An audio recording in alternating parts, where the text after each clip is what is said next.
శనిగ్రహం అంటే అందరికీ భయమే అనమాట. ఒక వ్యక్తి జాతక చక్రంలో శని బలంగా ఉన్నాడా, బలహీనంగా ఉన్నాడా అని తెలుసుకోవాలంటే మనం మామూలుగా శని ఉన్న రాశిని బట్టి లేదంటే శని ఉన్న స్థానాన్ని బట్టి చెప్తాం. అయితే ఒకవేళ ఇప్పుడు చెప్పబోయే లక్షణాలు కనుక మీకు ఉంటే ఖచ్చితంగా మీకు శని బలహీనంగా ఉన్నట్టే.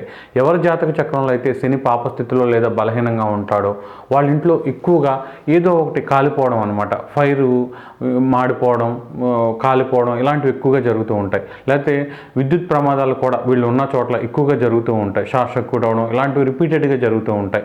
అలాగే వీళ్ళు పెంచే పశువులు, పాడి జంతువులు కూడా తొందరగా చనిపోతూ ఉంటాయి.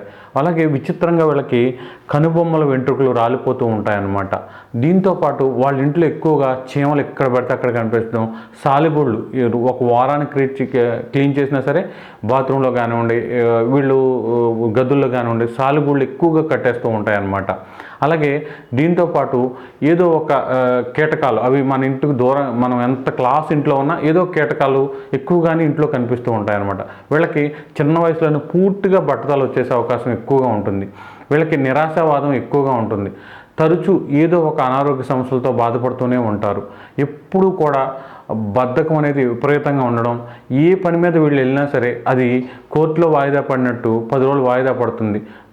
10-15 సార్లు ఆ పని కోసం తిరిగితేనే ఆ పని అవుతుంది. చిన్న చిన్న పనులు కనీసం షాప్కి ఏదన్నా తెద్దామన్నా 4-5 షాపులు తిరిగితే తప్ప ఆ చిన్న వస్తువు కూడా వాళ్ళకి దొరకదనమాట. ఇలాంటి ఇబ్బందులు ఉంటే మాత్రం శని ఆ వ్యక్తి జాతంలో బలహీనంగా ఉన్నట్టే.